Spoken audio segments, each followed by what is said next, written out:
जी, अस्सलाम वालेकुम नाज़रीन, नमस्ते, सत श्री अकाल। Program music with Raman Khan के साथ हाज़िर ख़िदमत हैं। और जैसे कि आप जानते हैं कि हर वीक आपको म्यूज़िक के हवाले से बहुत सी चीज़ों के जिसमें हम लोग डिस्कस करते हैं रमन जी से, और उसमें हमें बहुत सी चीज़ें मालूम होती हैं। पिछले भी प्रोग्राम आपने देखे होंगे, तो इसी हवाले से दोबारा हाज़िर ख़िदमत हैं। तो आज आज क्या थोड़ा-सा आप हमें बताइए कि अब क्या सिलसिला रहेगा? बाकी तो देखिए डॉक्टर साहब, सिलसिला तो सबसे पहले तो सभी देखने और सुनने वालों को प्यार भरा गुड इवनिंग। सिलसिला तो ऐसा है, जैसा आप चलाते जाते हैं वैसा हम चलते जाते हैं। हाँ, ये बात तो बिल्कुल आपने सही कही, बल्कि मुझे इस दफ़ा ये जो लास्ट वीक आपका जो प्रोग्राम हुआ है कल परसों ही, हाँ जी। स्टेज शो था, बहुत कामयाब, बहुत बड़ा शो था। और हर एक ने ऑडियंस ने सारी चीज़ें बड़े एन्जॉय की। और जिस तरह आप अपने सिंगर्स को कर रहे थे उनको मतलब कोऑर्डिनेट उनको सबको साथ लेके और म्यूज़िशियंस को भी, तो उसमें वाक़ई हर एक ने बहुत एन्जॉय किया। और मैं तो ख़ैर बड़े अरसे से शोज़ देखता आया हूँ, मुझे तो बड़ा मज़ा आया और बड़ा अच्छा लगा। तो उस हवाले से बल्कि मैं वहाँ बैठा ये सोच रहा था कि कोई ऐसी चीज़, आप तो इतने सबको सँभाल के पूरी टीम के साथ, एक जैसे होता है ना कि हॉकी में एक होता है सेंटर फॉरवर्ड, वो सबको ऐसे लेके यूँ चलता है। तो लग रहा था कि यानी इतना वेल ऑर्गेनाइज़ और इस तरह हर चीज़, हम सारे म्यूज़िशियंस भी, कहीं कोई उसमें खला नहीं महसूस हो रहा था। और आप बहुत तरह उसमें पूरी तरह इन्वॉल्व थे। तो मैं सोच रहा था कि ये एक तो आपसे पूछूँगा ये एक्सपीरियंस कैसे होता है और क्या होता है? और दूसरा मेरे को इसी से रिलेटेड एक सवाल ये था कि आप क्या महसूस करते हैं या ऑडियंस को क्या मैसेज देंगे कि यानी उसमें हम किन चीज़ों का ख्याल रखें जो हम परफॉर्म कर रहे हैं? ज़ाहिर है कि उसमें म्यूजिशियंस को सुनना भी होता है, फिर ऑडियंस भी सामने होती है, फिर ज़ाहिर है कि गले को और अपने हर चीज़, मतलब सारी चीज़ें आप बेहतर समझते हो। और मैं समझता हूँ कि ऑडियंस से बहुत से लोग ये चाहते भी हैं कि हम परफॉर्म भी करें, और बहुत से ऐसे जिन्हें शौक़ है, वो चाहते हैं कि जो चीज़ सुनने को मिले वो वाक़ई अच्छी हो।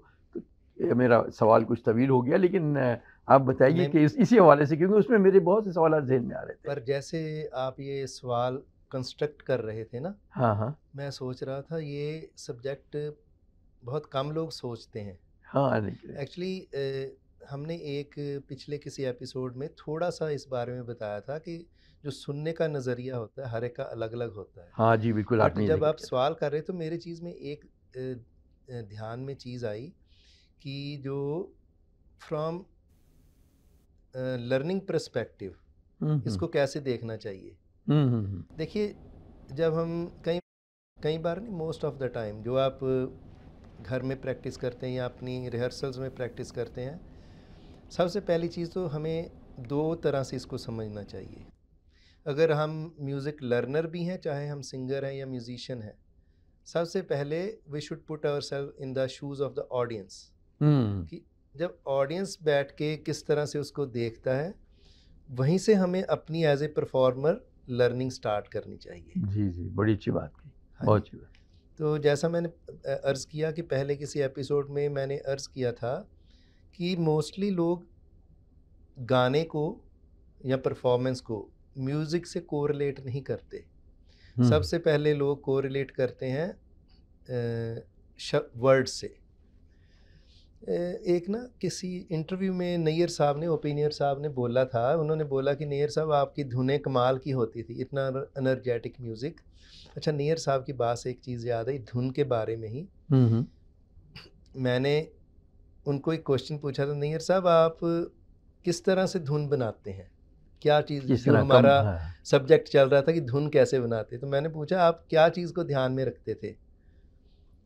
अब हूबहू मैं वही चीज़ बोल रहा हूँ जो उन्होंने मुझे बताई। ज़रूर, और ज़ाहिर है, और बड़े हमारी और दिलचस्पी होगी और वहाँ। जिन म्यूज़िक डायरेक्टर्स का उन्होंने रेफरेंस दिया, उनकी रिस्पेक्ट के लिए मैं उनका नाम नहीं बीच में लूँगा। हुँ, हुँ। उन्होंने बोला कि बेटा, जो मेरे गाने होते थे ना, चाहे सैड सॉन्ग भी होते थे, हुँ, हुँ। वो ज़िंदा दिल होते थे।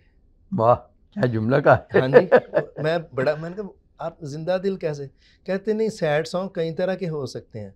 मेरे सैड सॉन्ग होते तो सैड थे, जी, उसमें भी बट एनर्जी बट होती है। ज़िंदा दिल ही होती थी। मेरे गाने छाती पीट नहीं होते थे।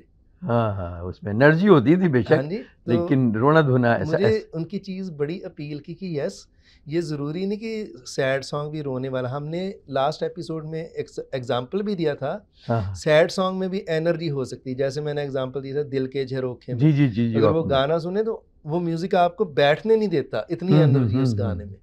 हाँ तो ये जो चीज़ है ना कंपोजिंग, ये आसान चीज़ नहीं है।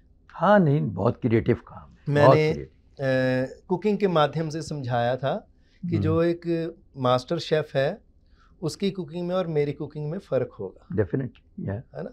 उसको खाने वाले की पल्स पता होगी। इसी तरह जो कंपोज़र्स पहले के होते थे, आज भी होंगे अच्छे। मैंने पहले भी ये अर्ज़ किया कि कोई अच्छा या बुरा ऐसे नहीं होता, इट इज़ ऑल सब्जेक्टिव। किसी को कोई अच्छा लग सकता है, किसी ज़ाहिर को अपनी कोई। अपनी पसंद है। तो इस तरह से हमारी ये जो बात हो रही थी कि जो एनवायरनमेंट होता है उस पे बहुत फ़र्क पड़ता है। जो आप, जैसे मैंने बोला कि गाना किस तरह से आपको गाना है, वो ये डिपेंड करता है कि वो कंपोज़ किस पर्सपेक्टिव से किएगा। पहली चीज़ तो ये। अब नैयर साहब की बात मैं इसलिए कर रहा था, उन्होंने एक इंटरव्यू में बोला था, उन्होंने बोला आप इतना अच्छा म्यूज़िक बनाते हैं, तो आप कंपोजिशन को कितना क्रेडिट देते हैं, सिंगर को कितना क्रेडिट देते हैं, हम्म, और अपने म्यूज़िक को कितना क्रेडिट देते हैं।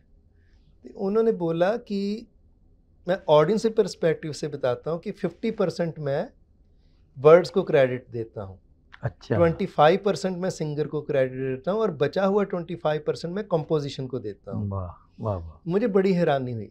मैंने कहा नहीं, बीइंग ए म्यूजिशियन मुझे तो यही लगता था कि नहीं यार, जो ट्यून होती है, ये गाने का म्यूज़िक, वो बड़ा मैटर करता है।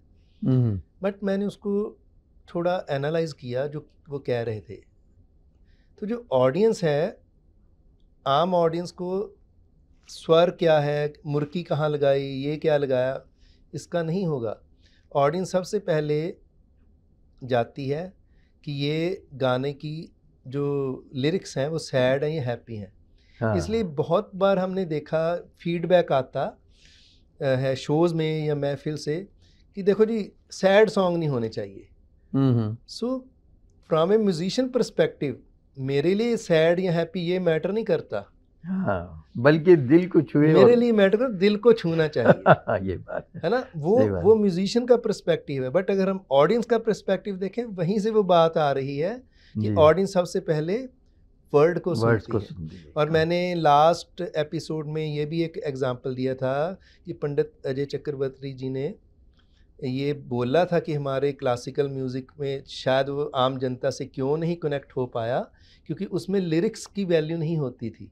वो बोलते हर गाने में सास ननदिया ये चीज़ें ही होती थी, वो मोनोटनस होते थे लिरिक्स, इसलिए वो ज़्यादा लोगों को अपील नहीं किया। तो अब ये तो हो गया ऑडियंस का पर्सपेक्टिव। बट अपने एक्सपीरियंस से बता रहा हूँ, जो मेरा एक लंबा एक्सपीरियंस है म्यूज़िक फील्ड में। ऑडियंस जैसे जैसे म्यूज़िक जिस तरह का सुनती रहती है, ऑडियंस भी एजुकेट होती रहती है। हाँ, बिल्कुल बिल्कुल, आपने शो की बात की, जी जी जी जी, आपने ये भी नोटिस किया, लाइक शो में जो ऑडियंस थी, वो हर म्यूजिशियन को अलग से रिकॉग्नाइज कर रही थी, हाँ, बिल्कुल सेपरेट से, हाँ, है बिल्कुल, ना? कि वो बजा रहे हैं, वो हाँ बजा रहे हैं। हाँ वो हाँ हाँ, कैसे हुआ? ओवर द ईयर्स जो ऑडियंस हमारे शोज़ देखने, क्योंकि मैं स्टेज पे भी ये चीज़ें बताता हूँ, इस गाने में ये इंस्ट्रूमेंट आप जी हाँ, देखिए पहले उसको किस थोड़ा सा, खूबसूरती से बजा है। तो हाँ फिर सुनने वाले का फोकस थोड़ा उधर जाता है। हाँ, कि ये काम भी हो रहा है, और उसे देख के बड़ी हाँ जी। समटाइम बड़ा अच्छा भी लगता है, ताज्जुब भी होता है कि बड़ा इन्होंने तो परफेक्शन, वहीं से पर्सपेक्टिव जो है, नहीं तो क्या है, जो म्यूजिशियन, चाहे फिल्मी गाना आप ले लीजिए, किसी को नहीं पता होता कि चुरा लिया है तुमने जो दिल में, जो बिल्कुल, गिटार है भूपिंदर जी ने बजाई, किसी को नहीं पता हाँ, था। ज़ाहिर है। अब यूट्यूब आया तो धीरे धीरे लोगों को पता चलना शुरू हुआ। हालाँकि उनको बड़ा कंट्रीब्यूशन उनका होता है कि जान पड़ती है हाँ जी, हाँ उसमें, जी। हाँ, नहीं, क्योंकि देखिए गाना जो चुरा लिया है तुमने जो दिल, वो लोग गिटार से ही रिकॉग्नाइज करते यही हैं, यही मैं कह रहा हूँ ना, बट किसी को ये नहीं पता ही नहीं पता कि किसने बजाई है। हाँ, ऐसा ही, हाँ जी। तो इसीलिए देखिए, जब मैं जो भी शो करता हूँ, परफॉर्मेंस एंटरटेनमेंट एक अलग चीज़ है। मेरा ये मानना है कि ओवरऑल सोसाइटी या कम्युनिटी जो है, उसमें अगर हम एक अच्छी चीज़ डालेंगे, अब देखिए हमारे शोज़ में हर एज ग्रुप आता है, इवन जी जी जी, यंगस्टर भी होते हैं, बड़ी एज के भी होते हाँ हैं, जी, मिडिल एज के, सब मतलब होते हैं और हर एक एंजॉय के। अच्छा, उसमें एक चीज़ और है कि आप गानों के जो वो रखते हैं वो भी ऐसा होता है कि हर एक जो है ना उसको एंजॉय करे। अगर म्यूजिक से जाहिर है कि लोगों को वही लोग यूजुअली आते वो हैं। जी तभी जी। है कि जब आप उसका कंटेंट समझने लग जाएंगे, हाँ है हाँ। ना? तो यहाँ से हम जब शुरू करते हैं कि ओके, वर्ड्स के साथ साथ हमें सिंगर को भी अप्रिशिएट करना आना चाहिए, हमें म्यूज़िक को भी अप्रिशिएट करना आना चाहिए। यहाँ से हमारी परफॉर्मेंस की लर्निंग शुरू होती है। जो आपका मेन क्वेश्चन था वो अभी अभी शुरू होता है कि जब हम स्टेज पे जाते हैं तो हमें किस तरह से उस चीज़ को हैंडल करना है। जी, एग्जैक्टली। इट्स जस्ट लाइक जब आप एग्ज़ाम की तैयारी करते हैं, आपको लगता है मुझे ये भी आता है, ये भी आता है, ये भी आता है। जब क्वेश्चन पेपर सामने आता है तो हाँ। आप ब्लैंक हो जाते हैं। अगर हाँ? अगर थोड़ी तैयारी कम हो तो। वो क्यों है? अगर मैं सेम क्वेश्चन पेपर आपको अपने स्टडी रूम में ही पकड़ा दूँ, आप उसको बेटर कर पाएँगे। Of course. हाँ जी? हाँ जी, तो बिल्कुल। स्टेज पे जाके क्या बदल जाता है? स्टेज पे जाके बदल जाता है, सबसे ज़रूरी है एनवायरनमेंट। हम्म एनवायरनमेंट में हमारा विजुअल डिस्ट्रैक्शन, हम्म हाँ जी, हमारा ऑडियो डिस्ट्रैक्शन हम्म और जो सुनने का फ़र्क आ जाता है, वो सारा कुछ बदल जाता है। तो हमारा जो ब्रेन है उसको एक्सेप्ट या अडॉप्ट कितना अच्छी तरह से कर पाता है, वो उस पे डिपेंड करता है। हम्म। अब बीइंग आप कह लीजिए म्यूज़िक अरेंजर या ए परफॉर्मर, तो मेरी अब क्या होता है कि मुझे बड़ा फोकस रख के काम करना पड़ता है क्योंकि सारी जी, टीम को साथ लेके चलना वही मैंने होता है। कहा था जैसे कि हाँ जी, हाँ। तो इसीलिए वो फोकस रखते हुए कई बार स्टेज पे माइंड डिस्टर्ब ही होता है। अगर मान लो मेरे कान में कोई गलत चीज़ पड़ी, किसी ने गलत बजा दिया, अब ऐसा तो नहीं मैं गाना रो के बोलूँगा आप ठीक बजाइए, है ना? वो तो बिल्कुल गाना जाहिर ख़राब है, हो वो जाएगा। तो अब फ्लो वो में। उसी को ओवरकम करते हुए आगे बढ़ना पड़ता है। तो ये मैं एक बड़ी पिक्चर के लिए बता रहा हूँ। अब वही चीज़ जो है, अगर एक सिंगिंग परफॉर्मर है हाँ, वो परफॉर्म तो कर रहे हैं वहाँ पे उनको खड़े होके। ये सारी चीज़ें जो ब्रेन की रगडनेस है, हाँ हाँ। टफनेस है, वो साथ में लेके चलना पड़ता है कि हम्म मान लीजिए हॉल में शोर भी हो रहा है, हम्म उसके बीच में से आपको अपना सुर पकड़ के कैसे गाना है। हम्म वो इसीलिए जो मैं बताता हूँ, जो रियाज़ करना है, रियाज़ हम यही करते हैं, हम अपना फोकस इम्प्रूव करने की कोशिश करते हैं ताकि हम हर चीज़ को हैंडल कर सकें। जितनी अच्छी तरह से आपने रियाज़ किया होगा, उत- उतनी अच्छी तरह आप उसको हैंडल कर हैंडल कर पाएंगे। सकेंगे। चलें, बड़ी अच्छी बड़ी इंटरेस्टिंग बात आप जिक्र हो रही है और इसी को कंटिन्यू करेंगे। ब्रेक का टाइम हुआ है तो ब्रेक के बाद दोबारा हाजिर। जी नाज़रीन, ब्रेक के बाद दोबारा हाजिर खिदमत हैं और बड़ी दिलचस्प बात हो रही थी कि जिस वक्त हम परफॉर्मेंस करने के लिए खड़े होते हैं, परफॉर्म करने के लिए, और जाहिर है कि इतना बड़ा हॉल होता है, इतनी पब्लिक होती है, इतने म्यूजिशियन सारे उनके साथ, फोकस उधर भी माइंड पे देखना है, आंखें सामने देख रही होती हैं, माइंड दूसरी तरफ म्यूज़िक को भी गौर करना होता है। यही हम डिस्कस कर रहे थे कि उस वक्त किस तरह हम फोकस हों कि अपनी हमारी परफॉर्मेंस किन बातों का हम ख्याल रखें। जाहिर है कि आप में से बहुत से लोग यकीनन कहीं छोटी गैदरिंग, कहीं बड़ी गैदरिंग में सब मिलके गाना गुना होता ही है। कोई भी हम लोग के घर में कोई सालगिरह हो, कोई मेहंदी हो या इस तरह की चीज़ें, तो अगर ये चीज़ें भी हमें पता रहें तो हमारी परफॉर्मेंस बेहतर से बेहतर होगी। और एक वक्त आएगा कि बड़ी जगह पे भी अगर परफॉर्म करना पड़े तो यकीनन बहुत अच्छे तरीके से कर सकते हो। म्यूज़िक को समझे बिना कुछ भी नहीं हो सकता, तो समझने का भी बड़ा अच्छा मौका मिलता है। तो इसलिए मैंने आपसे ये सवाल किया था कि उस वक्त क्या चीज़ों का हम जो भी हाँ सिंगिंग के जी, लिए सारा। तो जैसे हम पहले बात करते आ रहे हैं अपने पुराने एपिसोड से, सबसे ज़रूरी चीज़ है स्वर, ताल का ध्यान रखना। हम्म फिर आपको गाने का पूरा फॉर्मेट पता होना चाहिए कि मुझे कब गाना अंतरा उठाना है, कब मुझे स्थाई ख़त्म करनी है, कौन सी लाइन कितनी बार गानी चाहिए, क्योंकि ये एक टीम वर्क है। अगर मान लीजिए एक लाइन 2 बार गानी थी और आप एक बार गा के चुप हो गए, तो म्यूज़िशियन वो तो दोबारा सोचेंगे, वहीं पर ही होंगे सेकंड टाइम। हाँ जी, वो सोचेंगे एक बार और आनी, वो बजाएँगे नहीं तो वहाँ खाली गैप आ जाएगा। तो हाँ। इसलिए सबको कोऑर्डिनेशन में चलना पड़ता था। तो इसीलिए अ, आपका ये भी एक बहुत इम्पॉर्टेंट चीज़ है कि आप अपना गाना कैसा सिलेक्ट करते हैं। कई बार हम सोचते हैं कि ओके, हम गाना ऐसा सिलेक्ट करें कि ऑडियंस को इम्पैक्ट पड़ेगा कि इसने बड़ा मुश्किल गाना चुना है, बट हम उसको निभा ही नहीं पाते। हाँ, है ना। असल तो तो चीज़ ये कि जो भी जो काम किया जाए पक्का और भरपूर फिजिबिलिटी किया जाए। हाँ, फिजिबिलिटी ज़रूर हाँ, देखनी हाँ। चाहिए कि स्टेज पे क्या हो सकता है, क्या नहीं हो सकता। तो हुँ, खैर वो एक अलग चीज़ है। दूसरी चीज़ है कि हम वो देखते हुए चलते हैं कई बार कि जो गाना हमें अच्छा लगता है, हमें ये भी देखना चाहिए सी उसका आसान सा तरीका है कि जो गाने हमारे चार्ट्स पे बजते हैं वो हिट हैं, हुँ, हुँ, तो हुँ। उस तरह से आप अपना गाना चूज़ हाँ, कर ताकि सकते हैं। लोग सुनने वालों को भी हाँ, हाँ उसकी जी। उसको और जैसा मैंने बोला कि सबसे इम्पॉर्टेंट चीज़ है, चाहे आप छोटी महफिल में गा रहे हैं या हुँ, बड़ी स्टेज पे गा रहे हैं, आपका ब्रेन ट्यून कैसा है उस पे सारा डिपेंड करता है। हुँ, हुँ। तो हमें गाना जो है, अब कई बार हम स्टेज पे जैसे परफॉर्म करा रहे होते हैं तो सिंगर बोलेगा रिहर्सल में, सर वो मैं इसलिए भूल गया या भूल गई, वो टिंग नहीं बजा था। हाँ, हाँ, ये भी हाँ जी। तो अब चीज़ ये है कि आप टिंग से नहीं गा सकते। अगर हाँ, ये लाइव परफॉर्मेंस है, मान लीजिए अब गिटार ने एक टिंग बजाना था, वो नहीं वो हुआ तो किसी आप वजह से निकल गया, तो आप तो सारा गाना गलत कर देंगे। इसको हाँ, गाना आपको अपने मीटर से गाना है। हाँ। मीटर से गाना कि ओके अगर ये म्यूज़िक बजा है तो इसके बाद मुझे इस बीट से गाना उठा लेना है। ऐसे वही तो इस जैसे लास्ट प्रोग्राम में जैसे आपने बताया था कि वो 1 मीटर चल रहा है। हाँ जी, हाँ जी, हाँ जी। हाँ, तो तो वही आपने तो अच्छा ये बड़ी अच्छी बात बताई कि अगर वो एक बार मिस हो गई कोई, हाँ जी, तो आगे फिर दोबारा वही आएगा तो वहाँ से उठा लें। हाँ। हाँ जी। तो अब बहुत बार क्या होता है कि गाने के शुरू में ये इम्पोर्टेंट चीज़ है। कई बार आप देखते गाना शेर से शुरू होता है हुँ, या गाना विदाउट रिदम शुरू होता हाँ, है ना? आवाज़ सिंगर की तो होती वो है फिर 2 तरह से होता है। एक तो बोलते हैं इसको एडलिब। एडलिब होता है कि वो ओपन होता है, उसमें कोई बीट का मीटर नहीं होता, हुँ, हुँ, हुँ, हुँ। राइट? तो कई बार होता है उम, कि एक पार्ट जो शेर है वो एडलिब हो गया, वो विदाउट बीट है, बट जब गाना शुरू होता है, बीट नहीं बज रही, हुँ, पर वो मीटर में ही शुरू होगा ताकि बीट वाले जो हैं वो वहाँ से उठा सकें, हुँ। है ना? तो मैं आपको एक छोटा-सा जी, जी, वही एग्ज़ाम्पल मैं देना कहने चाह ही रहा वाला था। था कि इसकी कोई बताइए कि कोई ऐसी ये एक गाना है बड़ा अच्छा कंपोज़ किया हुआ है, चारुकेशी में था। अच्छा, अच्छा, हम अच्छा। सबको पता होगा ये गाना। ये लता जी और रफ़ी साहब ने गाया। मैं अच्छा। इसको ना क्योंकि इसका म्यूज़िक शुरू का बड़ा लंबा है, तो इसको मैं उस पर्सपेक्टिव से करना चाहूँगा कि म्यूज़िक को कट शॉर्ट करके हाँ, हाँ, फिर मैं ठीक है, एक्सप्लेन ज़ाहिर है कि इस करूँगा। वक़्त तो जो बात आप समझाना चाह रहे हाँ हैं, जी, जी, और जी। बीच में रुक के मैं बात भी करूँगा। अब जैसे लता जी शुरू करते हैं ना, बेखुदी में वाह, वाह, वाह! उठ गए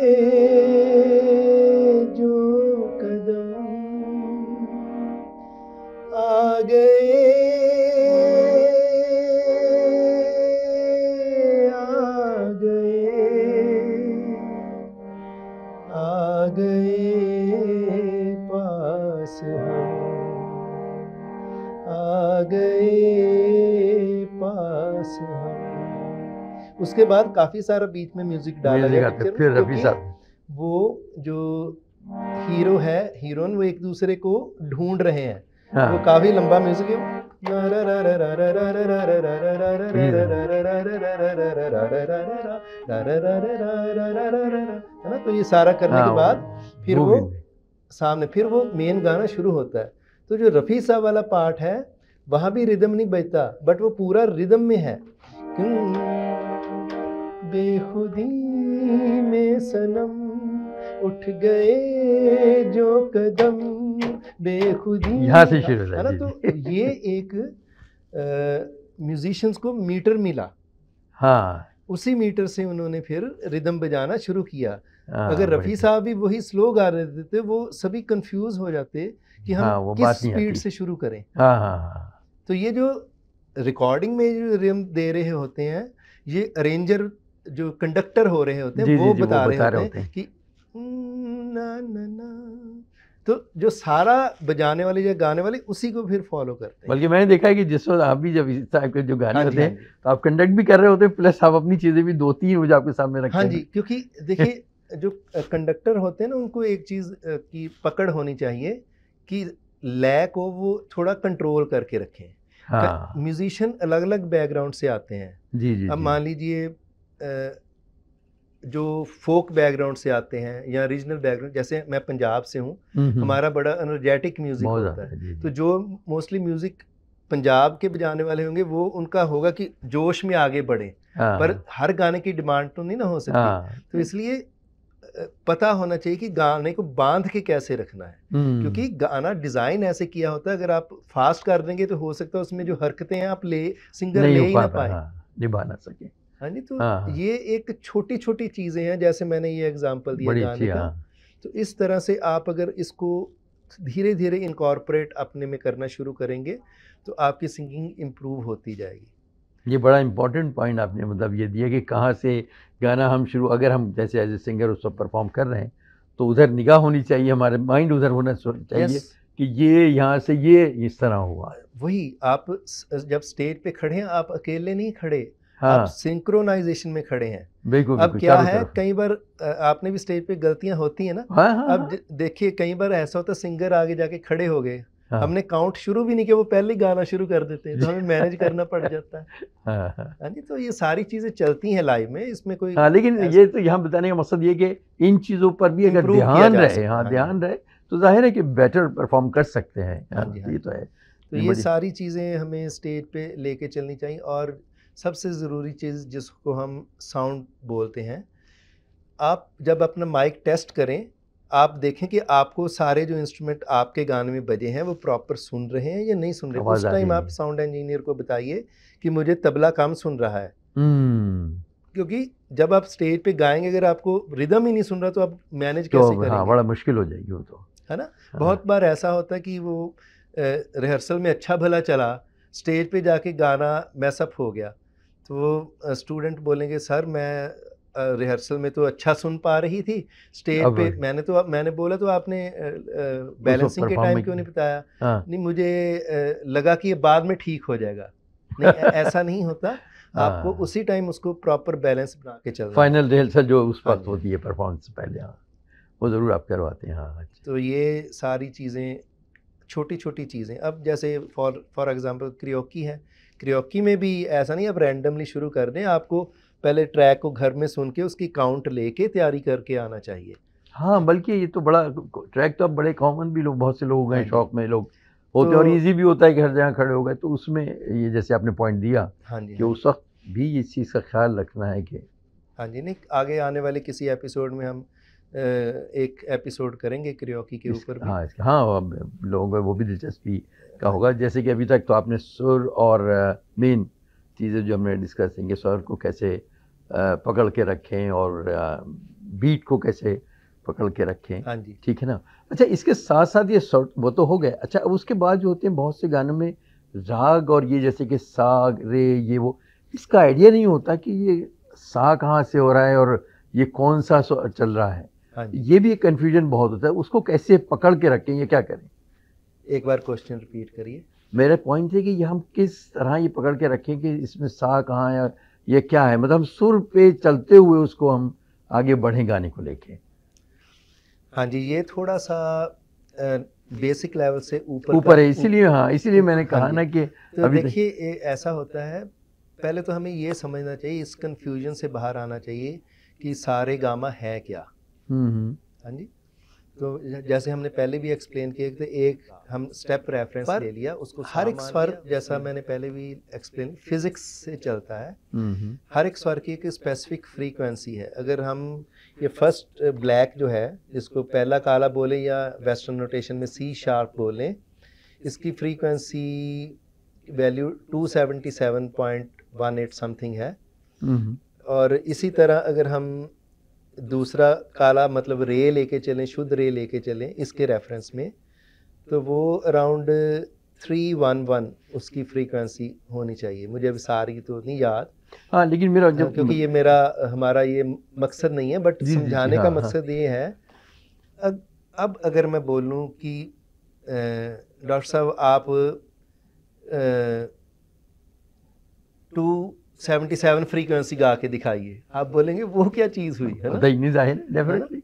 तो अब इसको समझने के लिए हम एक छोटी सी एग्जांपल लेते हैं कि हमने एक टीम सेलेक्ट की, वेस्टर्न नोटेशन और साउथ एशियन नोटेशन को कंपैरेटिवली हाँ। समझने के लिए हमने एक टीम ली कि मेरा जो एक कैंडिडेट है उसका जो हाइट है 5 फीट 2 इंचेस है, हम उसमें डिफरेंस 2 इंच का रखेंगे। जो नेक्स्ट कैंडिडेट है वो 5 फीट 4 इंचेस हो गया, 5 फीट 6 इंचेस हो गया। हाँ जी, तो इस तरह से हमने काफ़ी सारे कैंडिडेट इकट्ठे कर लिए। जाहिर है 5 से नीचे भी थोड़े होंगे। हाँ जी, तो अब मैंने बोला कि ओके अब आप वो कैंडिडेट लेके आइए 5 फीट 6 इंचेस। आपने बोला कि हर एक में 5 आ रहा है, ये थोड़ा कंफ्यूजिंग हो जाता है याद करना, तो हम इसके नाम नहीं रख दें। किसी का नाम हमने अजय रख दिया, किसी का नाम हमने अब्दुल रख दिया, तो वो रिकॉग्नाइज करना आसान होता है। हाँ। उसी तरह हमने स्वर रख लिए। बिल्कुल ठीक, बड़ा अच्छी एग्जांपल दिया आपने। पर अब चीज़ क्या है, पहला कौन सा है? 5 फीट वाला ज़रूरी नहीं। आप बोलो नहीं मेरा काउंट जो है ना वो 5 फीट 4 इंच से शुरू होगा, तो आपका जो पहला रेफरेंस है सा वो 5 फीट 4 इंच वाला है। ठीक है, बिल्कुल समझ है ना। अब जो रे है वो वेरी नेक्स्ट की 5 4 8 इंचेस नहीं, हमने 2 का डिफरेंस रखा है ना, 8 नहीं। हमारा रे अगर शुद्ध स्वरों के हिसाब से बने 5 फीट 6 छोड़ के 8 इंचेस वाला बना, तब 8 होगा। 5 4 उसके बाद 6 छोड़ दिया 5 8, तो ये पहला सा हो गया, ये छोड़ दिया तो ये रे हो गया। हाँ ठीक है, ठीक है। अगर हम एक इसको फॉर्मूला बना लें, अगर सारे शुद्ध स्वर गाने हैं, इसको हम आगे चल के एक्सप्लेन करेंगे थाट। अच्छा नहीं, लेकिन मेरा जो पॉइंट जो था वो ये था कि हमने शुरू किया गाना जो जहाँ से भी, जैसे कि हाई से शुरू किया, हमें नहीं पता कि सा है रे है गा है क्या है, कुछ नहीं पता। लेकिन जब जूं जूं गाना आगे गया तो पता चला वहाँ तक तो गाना जा ही नहीं रहा। हाँ जी, वो एक तो ये मसला हो गया, ठीक है ना। अच्छा, फिर क्या होता है कि उसी वक्त गाते हमने सोचा कि अंतरा जो है, यानी कि बीच का जो हिस्सा है उसको हम थोड़ा सा इधर से गाना शुरू कर दिया, नीचे से उतर के, यानी उतर के। अब म्यूजिक तो पूरा एक से ही चल रहा है, वो तो एक ही स्केल पर है। ये देखिए, ये एक बड़ा अच्छा एग्जाम्पल है। मैं थोड़ा इसको एग्जाम्पल एक्सप्लेन करूँ। जी जी।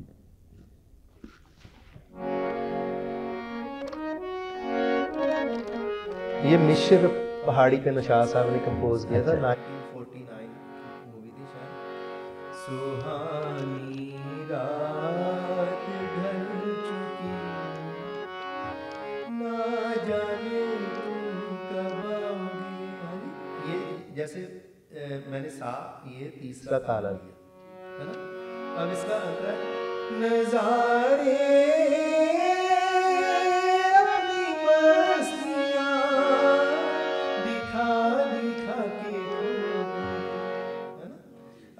जैसे ये है। आपने बोला अगर रेंज नहीं है, अब हमें सुहानी रात यहाँ इजी कर दी ना। अब मैं बोलूँ नज़ारे, वो मैं ऐसा नहीं हो सकता। फिर आपका गाना हो गया सुहानी रात, इसके रेफरेंस में फिर वो नज़ारे आएगा। हाँ जी, पर अपनी जो आपका क्वेश्चन अगर मैं समझाऊं तो ये है कि हम कैसे डिसाइड करें कौन सा गाना कहाँ से हम शुरू करें। हाँ। तो टेक्निकली इसीलिए गाने का कई बार आपने देखा होगा म्यूजिशियन आपसे पूछते हैं आपके गाने का स्केल क्या है। हाँ, ये क्वेश्चन होता है ना। अच्छा, जब पता ही ना हो तो कहाँ से बताएं। तो वो चीज़ आपको थोड़ी सी सीखनी पड़ेगी। तो उसके साथ ही वो आगे हम, क्योंकि ये थोड़ा सा बेसिक से ऊपर का लेवल है, हम धीरे धीरे इसको एक्सप्लेन करेंगे कि आप अपना कैसे। नहीं, लेकिन चूंकि मैंने देखा ना कि बहुत सी जगह इस तरह की प्रॉब्लम जो भी लोग परफॉर्म कर रहे होता है या ऐसी महफिल में बैठ के गा रहे हैं तो ये चीज़ होती है। तो मैंने कहा कि इसका कोई तोड़ भी होगा, यकीनन कुछ ना कुछ इसका इलाज तो होगा डेफिनेटली। उसके लिए जो हम बात कर रहे थे, सबसे पहले हमें स्केल को समझना चाहिए, बिल्कुल जैसे कि आपने, है ना। तो जैसे मैंने बोला, अगर हम एक फॉर्मूला रखें 1 3 5 6 8 10 12, ये हमारे सारे गामा पाधा नहीं हो जाते हैं।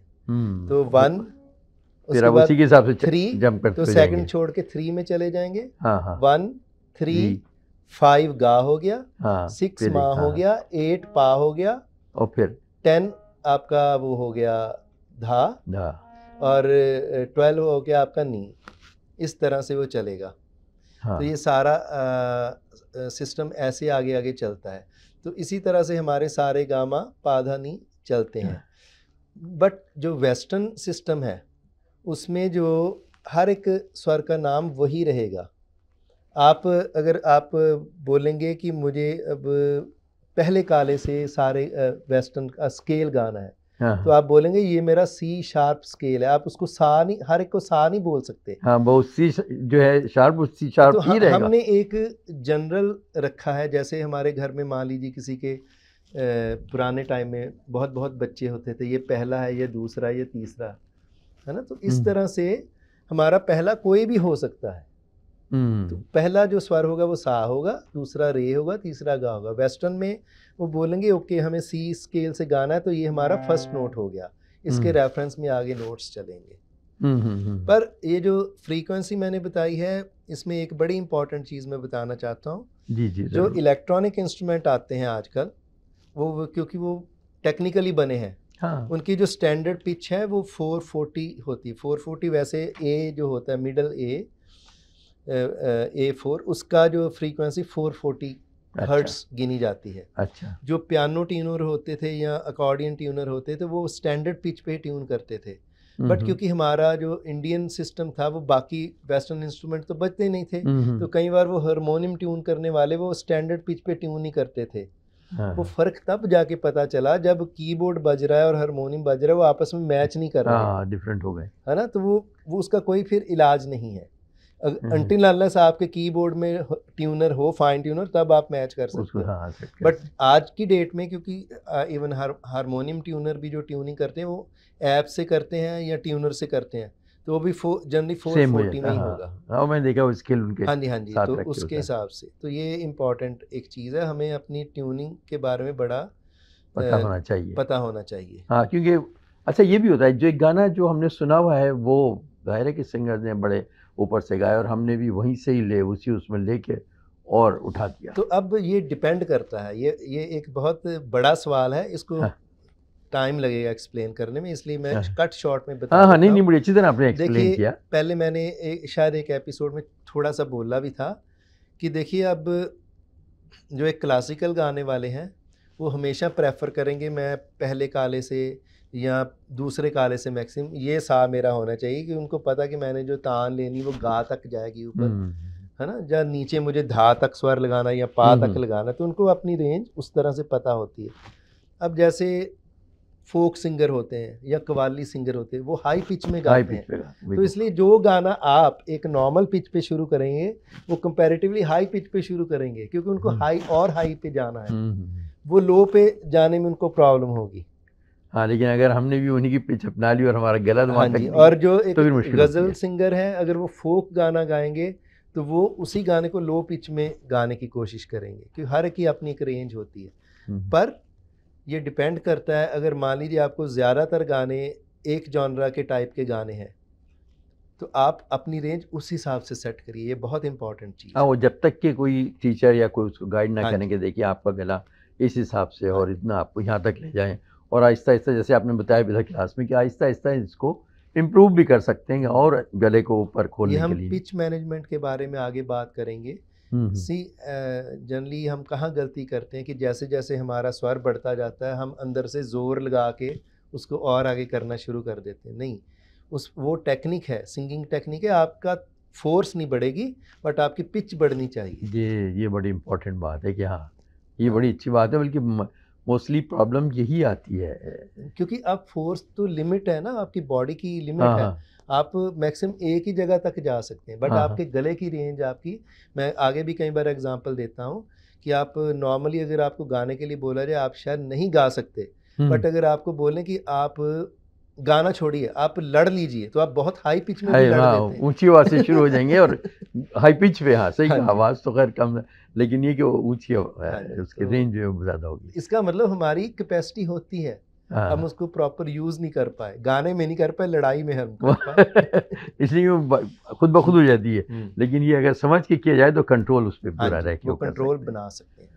चलें जी, बड़ी इंटरेस्टिंग स्वर और उसके हवाले से भी बात हुई, पहले भी आपने प्रोग्राम में देखा कि बीट और उसको हम कैसे ताल को किस तरह कंट्रोल और समझ के कर सकते हैं।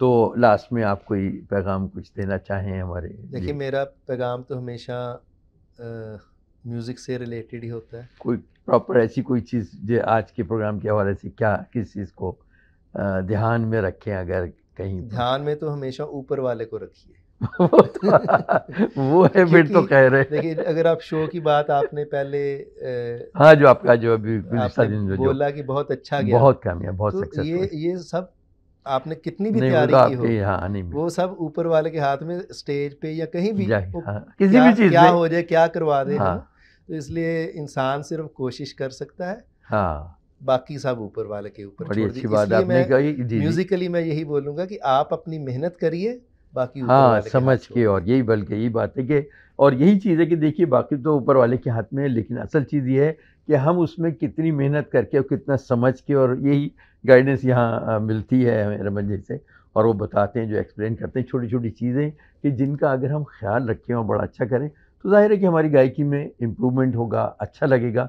जब हमें खुद मज़ा आने लगेगा तो सामने वाले को तो मज़ा आना ही आना है।